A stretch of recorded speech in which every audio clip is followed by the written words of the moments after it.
Return, O virgin daughter of Israel, to these your highways by which you went. Welcome to Reunion Roadmap, a place to discover the people and communities along the highway of restoration for Israel's house of Joseph. Reunion Roadmap is a B'nai Yosef North America production. Be our guest for the next hour as we meet the people of the emerging house of Joseph here in North America. Shalom, this is Safani Pappas with B'nai Yosef North America, and with me is Al McCarn, our Executive Director, and we're going to part 3 in our interview with Samuel Wearp. Isn't that right, Al? Yes, it is. Talking about how the world changed on October 7th, 2023. Now, I do want to give an update on Samuel's medical condition and thank everyone on his behalf for your prayers, because he is on the road to a complete recovery and is now back in Missouri with his family and praying through what does the Lord want him to do next. I know that his parents are greatly relieved, and his brothers, and all of us who know him and have worked with him and love the family, the Wearp family. So it's really awesome to see our God come through and answer prayers and take care of his people. So that tells me there is still some work for Samuel to do, especially work in regard to bringing together these two halves of God's covenant people, Jews and Christians, Judah and Joseph. However you want to say it, we are in a covenantal relationship. And this war that is happening, even now, we're on, I think it's day 153 as we are recording. So 5 months of the war. And you know, this war against Hamas is now the longest war in Israel's history since the War of Independence in 1948-49. So that gives even more reason for all of us to pay attention, see what God is doing, and see what is our connection with the Jewish people, with the nation of Israel, with the land of Israel, and how to pray through and support in other ways God's people as they are waging this war against those who would thwart God's redemptive promises through Abraham. Yes. So let's go on this time to Missouri and finish our conversation with Samuel Wearp.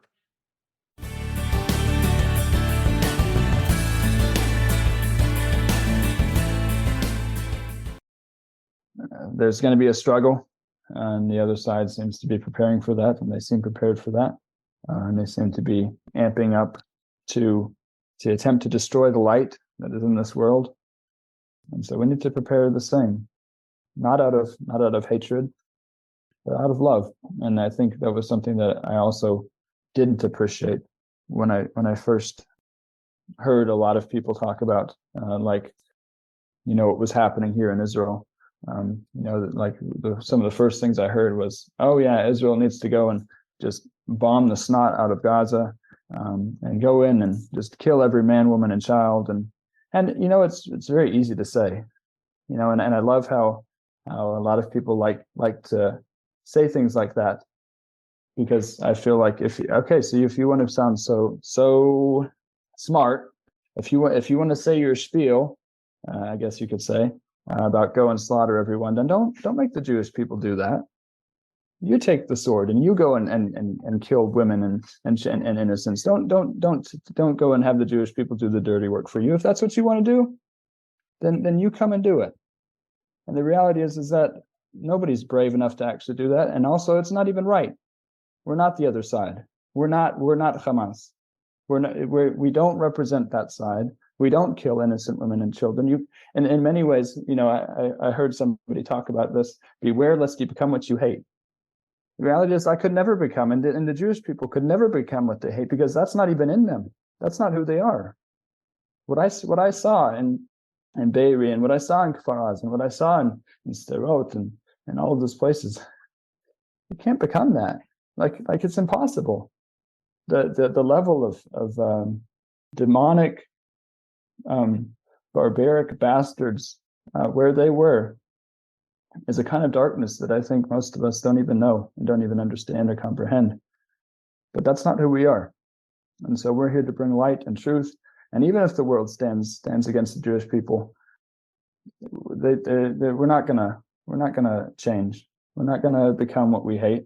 In many ways we can't become what we hate, but we're not gonna go. The Jewish people aren't gonna go and bomb the snot out of Gaza. They're sacrificing their boys, a lot of young men, in order to do this as humane as possible. And the thing is, war is never clean, never scrubbed like the history books make it out to be. And so I think that's just the reality of us living in today's world, and seeing a war broadcast to everyone. But then you look at the statistics, and I believe it was even the UN itself came out with a statistic that said that the reality of what we see in Israel versus modern warfare is generally the casualty of civilian to combatant is 9-1. Here in Israel, it's at 1.5 to 1, and that's just the reality of war. But yeah, Israel is dealing with this in the best way that they can, with the scrutiny of the world above them.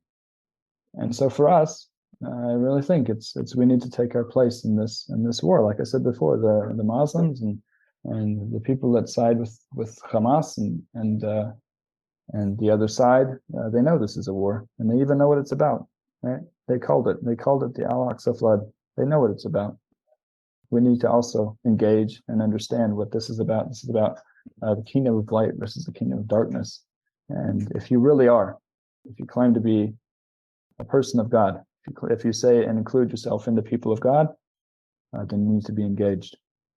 As always, being engaged means get to know the issues. Yeah. That's one of the biggest hurdles we face is God's people, as we've discussed it. Those who have the label Christian, Jewish, Hebrew roots, Messianic, they're just ignorant of the scriptures. But start there and learn, what is Israel? Why is Israel? Why did God create this nation and set them apart from all other nations? What does it mean that the Jewish people are the visible remnant of Israel today? And what are God's promises to the Jewish people? I think if we start there, that should open the way to all the other things we're talking about. And we could go into how this war is being prosecuted. I've had that conversation more than once. I know the American way of war. I know the German way of war. I know the Russian way of war. Now I'm learning the Israeli way of war. Yeah, it's true. The Israelis go to war even to their own hurt, bending over backwards, even if someone appears to be an innocent civilian, rather than the young teenager carrying the grenade concealed in his jacket or something. Now they bend over backwards to try to preserve life. Mm-hmm. Let me ask you this one, Samuel, because this is when I realized early on that Kibbutz Be'eri and many of the communities that were overrun and suffered the most grievous harm on October 7th, as you say, barbarities, demonic barbarities, they were the Peace Now people, the ones who they bent over backwards to try to open the way to Gazans, to Palestinians, to bring them into medical appointments in Israel, to employ them in their own communities. They were the ones who were walking out the peace process. Now, I surmise that our politics would be 180 degrees out. But what occurred to me as I realized this is, even in that process, these precious lives, these secular, peace-oriented Jews who may not have been to temple since their bar or bat mitzvah, they were living out the mitzvah, the commandment to, live at peace with your neighbors. And in a very real way, the fact that they did that with their politics, their religious beliefs, whatever it was, they were just as important as showing to the world Israel is a light to the nations, and Israel has been over backwards, even to its own hurt, to try to live at peace with the other peoples in the land. So that in itself should be a trigger and should be evidence to anyone who wants to accept it that what we're dealing with here now is something demonic that is opposing the redemptive plans of the God of the universe who created Israel for that purpose. What would you say to that? Yeah, I think, of course, as you said, with these people, our politics might have been 180 degrees different in many ways, and yet we did see people that though not very religious at all, definitely, as it says in Torah, seek peace and pursue it. Right, that was their lives, and they were doing the mitzvah of loving their neighbor. They were doing the mitzvah of attempting to live at peace in the land. They were also living the mitzvah of being here in the land of Israel. That's a huge mitzvah. It's a lot of Jewish people that I believe it was Rav Kook that said the most secular Jew in the land of Israel is more religious than the most religious Jew in New York or in the exile. And so we had people that really loved Eretz Israel. They poured their hearts and their lives into the land. And they poured their hearts into the lives of believing that there was a possibility for peace, the reality of peace between and coexistence. And the crazy thing is that I spoke with somebody, our tour guide yesterday, the tour guide of Be'eri, that was taking us around. He lost his father, he lost his aunt, he lost his uncle, his mom, his sister, and her 4 children were all taken hostage into Gaza and were just released, like in the last hostage deal. His brother-in-law is still in Gaza. Last they know, he was still alive, and they pray for his return. And you can also pray for his return. His name is Tal Shoam. Pray for his safe release along with all the hostages. And this man, who has lost so much and seen the worst of humanity and experienced so much hurt and so much tragedy all in one day, said that he still believes that in peace. And he still believes that one day, maybe we'll figure this out, which was amazing to hear his level of believing in that reality, of being able to see a light at the end of the tunnel. Right now, of course, humanity has seemed to have gone crazy, and it does seem as though all of the world is positioning itself for a revelation of hatred, unlike the world has seen before. But I just thought to see a man like that who has lost so much and hurt so much, be able to say that he still believes in peace was amazing. And so, as it says in the Psalms, Ani Shalom, I'm for peace, but when I speak, they're for war. But it literally says in Hebrew, it says Ani Shalom, I am peace. And so wherever we go, that should be our message, right? Even for the soldiers in Gaza. I mean, I have friends that are there fighting right now. Their message is Ani Shalom. The message is people of peace. They're fighting in a war they didn't want, and they didn't even realize it was necessary until October 7th. They thought, like many of the people in the community thought, that there would be peace and that we could work this out.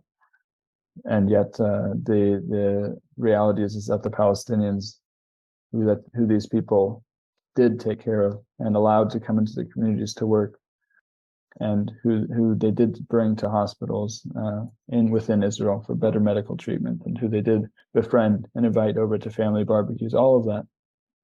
These people used that knowledge for this attack.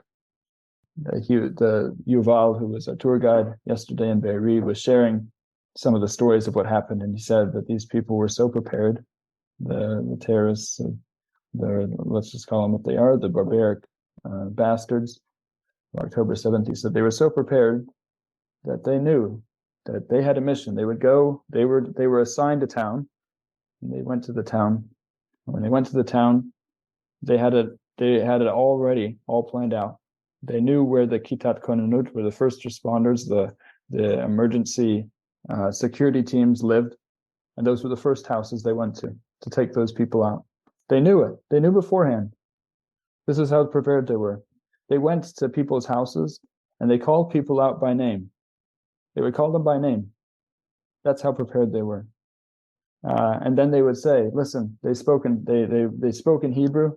They would call people, say, "Listen, it's the army. Come out." And they would come out and they would be mowed down. That's how prepared these people were. And I think the one thing that stuck with me, and to show the level of hatred that these people had for these Jews, was when Yuval told the story of when his family was taken hostage.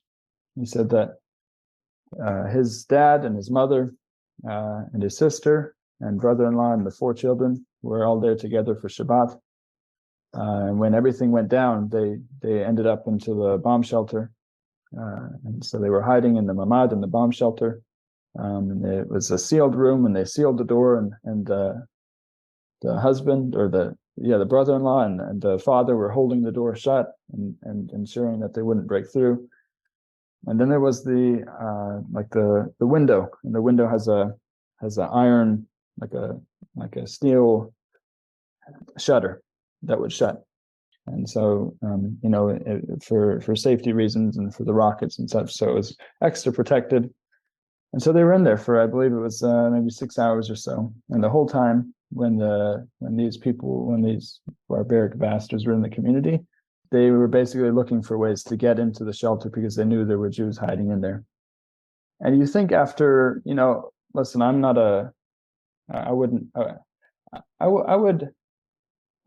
would call myself a reasonably hardworking person, but usually if I'm working on a project and I get stuck at something, give me about half an hour, maybe an hour, and then I'm like, it's not going to work. I'm just going to move on and do something else and then maybe come back.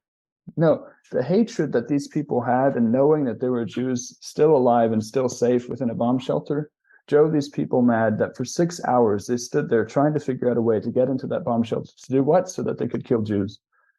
After 6 hours, they figured they couldn't get in, so they went. There were tractors and machinery and equipment. They went all the way over to grab machinery from the kibbutz, and they drove it all the way up, and they cut the trees out of their little orchard there, and they drove the machine to where they could get the bucket in, and they busted through the window with the bucket of the machine.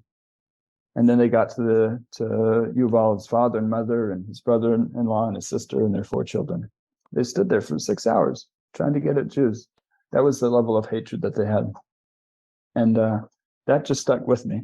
The reality of how much hatred there was, that they should, that was their thing. They were there for 6 hours, and the only reason they were there was because they knew there were Jews that were safe, and that bothered them. Yuval lost his father as they were dragging the family out. They shot his father. He said they don't know why, because there was really no reason. They had gotten to them. They came out of the bomb shelter. They ripped them out through the window. He said, my sister clung on to the children. She wouldn't let them go. The terrorists tried to take the children away. He said that she grabbed them and held on to them. Wouldn't let anybody touch her children, like a mama bear. And then they were taken. His father was shot, killed, and the rest of them were taken into Gaza. And that's what those people had to go through. So I'm sorry, I feel like I've gone off from the question. I don't even remember what the question was, but that's the reality of what we saw on October 7th, was such a deep hatred, people taking advantage of love and of friendship that had been extended. And that's what we see in the Psalms, right? David writes, "I'm for peace. I am peace. Ani shalom. I am peace." And yet they're there for war. They don't want peace. They don't desire shalom. And I think the biggest reason why is because shalom is one of the names of God. And so you can't have true shalom if you're not willing to recognize the God of Israel. And so that's until people humble themselves and are willing to submit, then this war is an ongoing war. It's an ongoing conflict until the end. Well, Samuel, you have answered the questions very well. And I think that's a good place to end this particular conversation, but For sure. the conversation will continue in many forms in days and years to come. Yes, it will. But God willing, I don't know if I want years, because we need Mashiach now. We need Messiah now, but days I'll give you. Amen. Thank you, Samuel Wearp, and God bless you in your new endeavor in Idaho and Yes. in your return to Israel in God's timing. Amen. Soon in our days. God bless. Thank you.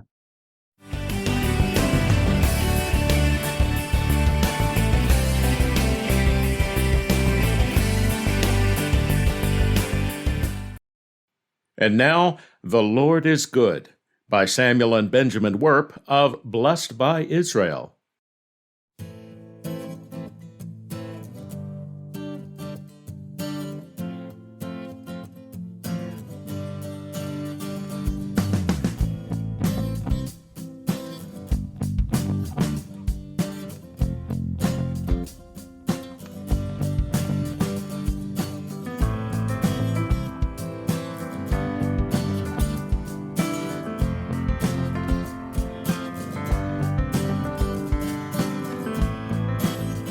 Shem Namo, Yom Zah V'Yodea, Chosevo, Tov Shem Namo, Yom Zah V'Yodea, Chosevo. The Lord is good, stronghold in the day of trouble, for all those who trust in Him.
Shalom, everybody. Welcome to the mid-rush portion of Reunion Roadmap. This is David Jones. With me is Barry Phillips. Shalom, brother. Shalom, brother. Got a lot going on in the world today as we're recording this, and we were talking a little bit before we hit the record button and decided it was time to just go ahead and hit the record button. There's a lot of unrest in the world today, which makes it easy to take our eyes off what is really important. There are underlying issues to a lot of things that happen, and sometimes the issue is not what's in front of us. Sometimes it's what caused what's in front of us. And when we were talking about this, we realized that the battle is more so spiritual than physical. If we could get the focus right, then we believe the battle could be won. And I'll turn this back over to you in a minute here, Barry, but let's start with a scripture reference. I'm thinking of 2 Corinthians 10 in verse 3. It says, though we walk in the flesh, we are not waging war according to the flesh. For the weapons of our warfare are not, we know this, are not carnal, but mighty through God to the pulling down of strongholds. Verse 5, we destroy arguments and every lofty opinion raised against the knowledge of God, take every thought captive to the obedience of the Messiah. So how do we take every thought captive is an interesting way to go there. But we're thinking more so on, okay, we walk in the flesh, we see things in the flesh, but how do you see our real battle might not be what's in front of us. The battle isn't here. Maybe it is a spiritual battle, which I'm inclined to believe it is. But a lot of areas to go in here, Barry. What do you think? Well, I am of the firm opinion, David, that resolving issues in the spiritual realm through prayer and intercession and actions of obedience brings resolve in the physical realm. You and I can raise our voice in social media about our personal feelings pertaining to current events and upheaval taking place. We can blame whoever we want to blame. We can see whatever root we want to, acknowledge. For that matter, we can join others in the streets and raise our voice. There's a lot that we can do physically, but is that the right battle? Oftentimes what we find out is that media, news media in particular, will distract us. We will find out, we have been focused on one current event and inundated in the news media with whatever that event entails, all the while, meanwhile, back at the ranch, everything else is taking place, and we're not aware of it. So while we're spinning our wheels on one thing, the world is turning in a different direction. Because we're not aware of it, we don't know how to pray. It comes down to an idea that I've been wrestling with for a few weeks now, and that is that we're fighting the wrong battle. People are very emotional right now, very passionate, I guess is a better way to say it, about their perspectives. The whole corona issue inflamed us, angered us over some things of governmental controls. And now we have the current issues of upheaval and violence in our streets. I'm reminded of this verse from Matthew 24. Yeshua said, and because of the increase in lawlessness, the love of many shall become cold. The real battle, it would seem to me, is cold love. If we were to seek the Father in the Spirit through prayer and through scripture and through intercessions, seeking to find ways, where is it that I go and act in obedience to curtail this? The issue is our love has become cold. in the body of Messiah, the Hebrew roots community in particular, we have been exemplifying a cold love. We say, well, you got to love everybody. Well, yeah, we do. But when that love has no passion and no fire, no sincere content to it, it's cold. You're got a great point on there, and I agree with that. If we truly sought to do what Yeshua told us to do, this I command you, you love one another. And this is a commandment you've had from the beginning. It's nothing new that I'm giving you. Right.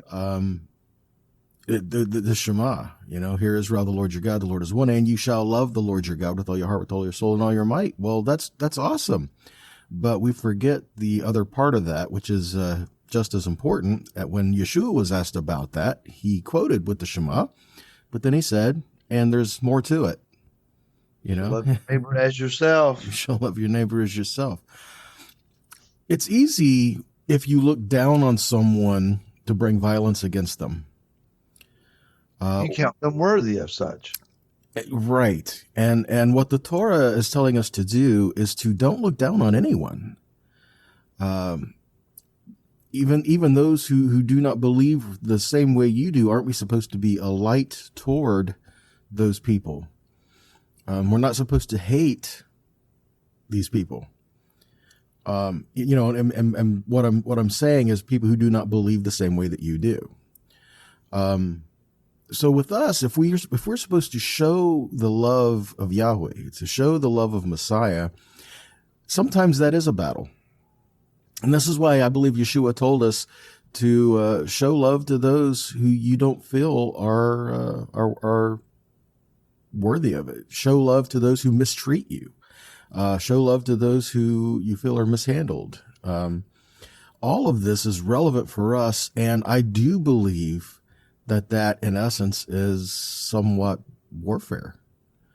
Because when we are extending the heart of the Father to people around us, we can tear down walls and break dividing factors. If we're keeping our focus in all things toward the Father, that's going to bring us into restoration, where we're too busy fighting each other.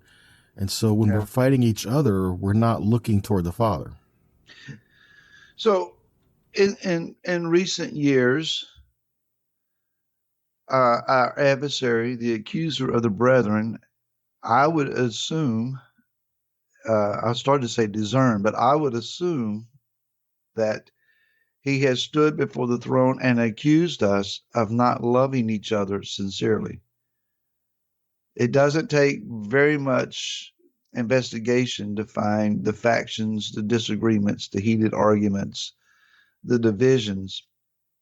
And, it's not enough that we can disagree. We have to insult the other party to prove our legitimacy. And that's wrong. That's a sin. Yahweh asked Job, he said, are you going to condemn me to justify yourself? Right. Oh, and that happens so often. So if the body of Messiah is not acting in love, even to the body of Messiah, certainly then we're not acting in love toward those who are not a part of our ranks. So if there is a lack of love in the earth, then there is to be a manifestation of that lack of love. Well, what we have is violent hatred taking place in the earth. I understand people can be frustrated. I get it. There has been enormous injustice for generations. I understand that. And it's not just, in one part to another part. It's abroad. People have been unjustly treated. Among the tenets of the Torah are two stalwart pillars, and that is that we should act in tzedakah and mishpatim, and righteousness and justice. We are to be those who seek for justice, for the righting of wrongs, for the treating of people correctly. That's what the Torah is firmly about. And seeking to get that accomplished, it has to be established first in the heavenlies before we would have authority in the earth to see it take place. We can't just stand up with a placard or a sign or a megaphone and make verbal demonstrative demands with there being a conquering of the spirit realm first. Yeah, and at the same time, it's like, you're not saying that we shouldn't speak out, but if that's all we're doing, we're not going to make any headway. Our voice is lost in the mix. When you're mixing down a song with a variety of instruments and vocals, you can overemphasize one thing to the exception of the vocals. So you have all this music, but you can't hear what they're saying. Well, that's been the charge and the allegation for a lot of popular music. Great music, you don't know what it says, but it's a catchy tune. So our actions sometimes have the same issue. David, I think the Father is calling his body to seek his face. What if the Father were to say to us, the root of this issue is not what you expect, it's over here. And so we're trying to get rid of weeds in our yard, but we're working in the wrong section. Yeshua said that the wheat and the tares will grow up together. And well, should we go out and pull up the tares now? No, because they look too much like wheat. Wait until the fruit of them begins to be manifested. Then you can discern properly what is what. So we need the Father to show us, here's your issue. This is the root cause. This is where you need to focus. And if we will do that, it may say, well, all prayer and no action does nothing. I agree. But if you're acting without prayer and without understanding, then you're probably not going to be fruit bearing. I think that when you were talking the wheat and the tares, I think that is a great analogy to go with that, because you can't really say which is which until they do start to produce fruit, which means there's a certain age of maturity. There's a certain growing process that has to go with it as they're all growing together. And then at some point it's kind of too late, because like you were saying, if you pull out all the tares, you can damage the wheat because the roots get all intertangled and working with each other there. So the problem is we're looking around saying that, all these are tares, and that person's a tare, and that person's a tare, and I'm wheat. And maybe we just need to get to a point of learning to grow and learning to produce fruit and let the Father weed out. There are some wheat fields around here that are coming up really nice at the moment. And as I was driving by them, I was looking and seeing that the heavy kernels of wheat at the top of the stalk were getting full enough that they were beginning to bend over. A tare will stand straight up because it doesn't have anything to weigh it, no fruit to it. It's just a weed. Fruit bearing is how you tell what is what, which is which. That which is fruit bearing will bend over and humble itself, yielding itself, being a servant, if you will, in appearance. The tares will stand straight up arrogantly. The difference between what is what, which is which, is humility and arrogance. Well, that's a great way to put it. Even in our trials, are we willing to be humble? Are we willing to hold on to that humility? Or, let's face it. Barry, come on. It's easier to be arrogant. It's easier to hold on to pride. It's easier to hold on to hurts, unforgiveness, and it's easier to do that. But because we're right. Hallelujah. Yeah.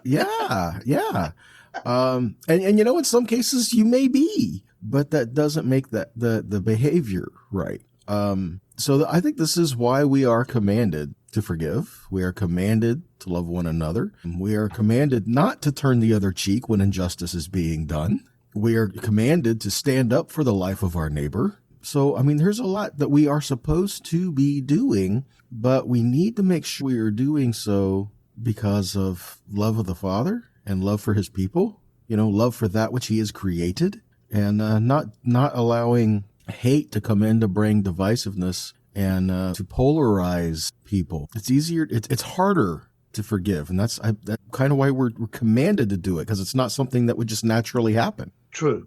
And what must happen is we have to bring this to a close. I know we're out of time.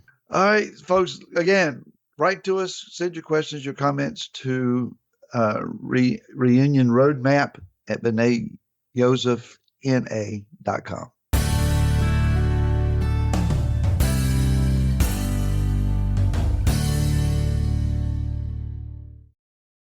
Here is Melody Joy with Be My Shalom.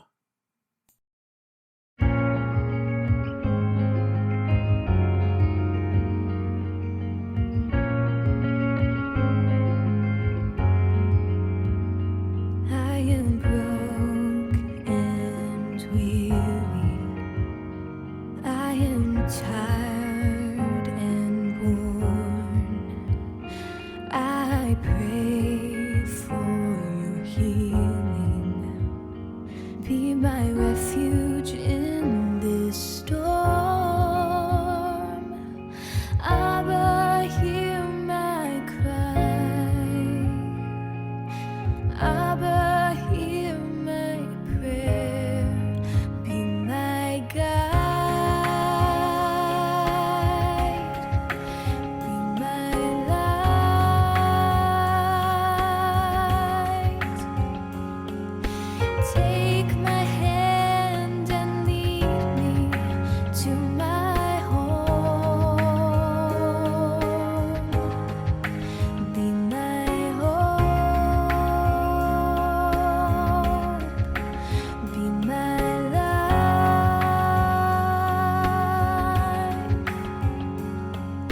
Hold me close and never let me go.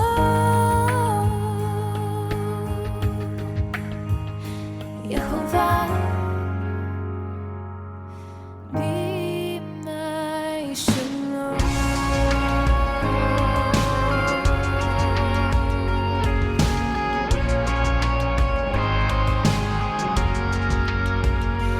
I am lost and afraid. I am hurt and betrayed. I beg for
Well, I hope you have enjoyed the music on this podcast. Melody Joy with Be My Shalom.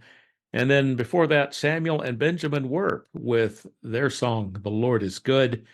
And then we had this midrash from Barry Phillips and David Jones, Love and Warfare. And you might have been able to tell that this is another one that we've used before, but it made sense to look back again and hear what our elders were saying 4 years ago, at the time that the COVID pandemic had so changed the situation around the world. And Stefania, now that we are 4 years down the road from the COVID pandemic, could you say that that was the start of what we are experiencing right now?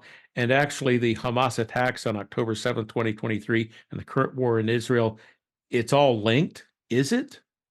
I think so. I think what we are seeing is, I think, where it's indicating in Scripture that Babylon will encompass the world, and by them encompassing the world, and we need to get to that point where there's certain of us will realize that we need to get out of Babylon.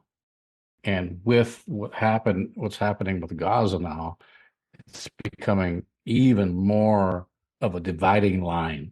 Who are those that are coming out of Babylon and who want to remain? Because Babylon is confusion. Absolutely. And so this is the enemy that we're fighting against, that our elders were talking about, wrestling not against flesh and blood. Well, it certainly is a spiritual battle, which is why we need the spiritual discernment and the weapons of warfare. As our elders were talking about, if you remember in 2020, America and the world itself got to the point where we can't even have a civil discussion or disagreement. We're canceling each other, shouting each other down. So the love of many really has grown cold. Yes. And we certainly see that in the case of our Jewish brethren, the unreasonable demonic hatred that's poured out on them again. Yes. In the United States, we have the majority of the people who are supporting Israel, but it's a very loud minority, and the elites of the media and the political elite and the government that is opposed to Israel. I was surprised to see that. When I read in the scriptures that the nations will come against Jerusalem, I'm thinking, well, the nations from the top down, they're all against. But no, it seems it's a little more complicated than that. Yeah. Yeah. It seems to be that when who truly represent what are called the nations, those who are ruling them, and not necessarily the nations doesn't necessarily have to mean the actually people within those nations, because as we know that people within those nations are actually coming into understanding who they are, etc. And so we can see from that aspect, I think that particular scripture is actually talking about the ruling bodies within those nations. I think really that's what we're seeing right now. So then, as in the first Exodus, there were so many Egyptians and others who came out with Israel, that there is hope now in the greater Exodus that will happen again? Exactly. Well, we will have to watch and see what the Lord will do. So while we're watching and waiting, go visit our website, bneyosefna.com, BNEYYOSEFNA.com. Check out our resources, check out our donate button, and come on back next week when we have another new edition of Reunion Roadmap. So on behalf of Stefania Pappas, Barry Phillips, and David Jones, this is Al McCarn. Shavua Tov. Thank you for joining us on Reunion Roadmap, a production of B'nai Yosef North America. Please come back next week for another visit with the people of the emerging House of Joseph here in North America.